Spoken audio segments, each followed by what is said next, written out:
We're live? We're live. Greetings, people of YouTube land. This is Andy, aka Witchfire65, bringing you another graphic novel review. This time it is of this Marvel's X-Men: The Messiah Complex.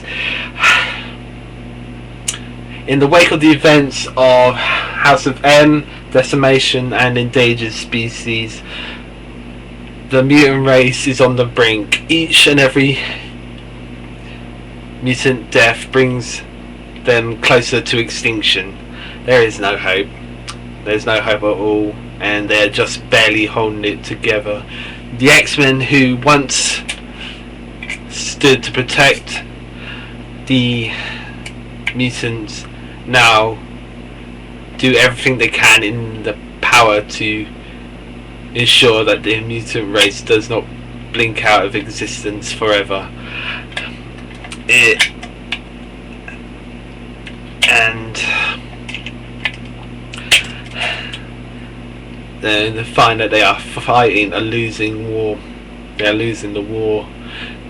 Not only do they have the radical elements such as the purifiers hunting them down and killing them, there are other mutant factions fighting against them with their own agendas. It seems like there is no hope at all.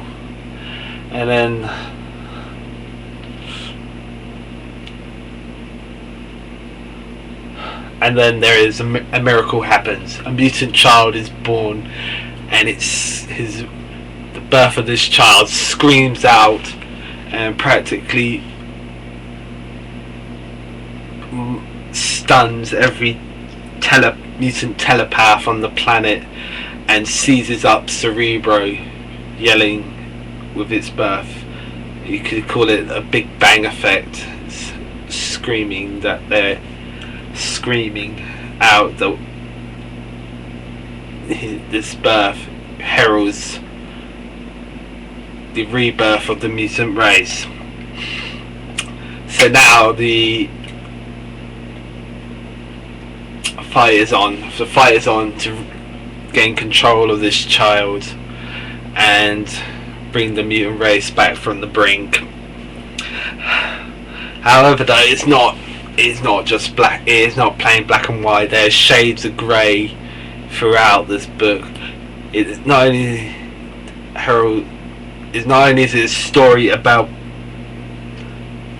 a hope to rebirth the mutant race, but it's a case of who do you trust? How far will you go to ensure the survival of your species? How far would you go just to make things amends?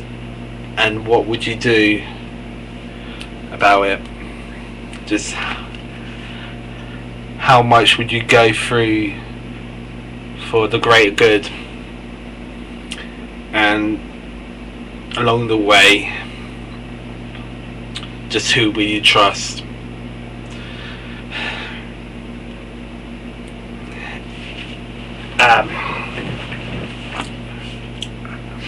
Three, sort of like I said, there are 5, 6, I don't know how many factions there are in it that are fighting to control this. You have the likes of the Marauders, the Purifiers, which is, from what I can understand, is a zealous religious organization hell-bent on the destruction of the complete and total destruction of the mutants. You have the X-Men, you have the new X-Men, you have X-Factor, and you have X-Force. The X's are the good guys, but of sort of different bents. And so I'm really not that well versed in X-Men or any of those others. I just know what I like, and I like X-Men. So, but I'm starting to catch up basically, and so. But overall, this is a good tale to read. It is about hope. It is about trust. It is about how far you go, just to make sure you survive. So I cannot recommend this book enough. It's fantastic story, fantastic art, and look at that, the back cover, back page alone, that is brilliant, and the front cover, amazing. Yeah. So I am Andy, aka Witchfire65. This is Marvel's X-Men: The Messiah Complex, and we are outies. Peace.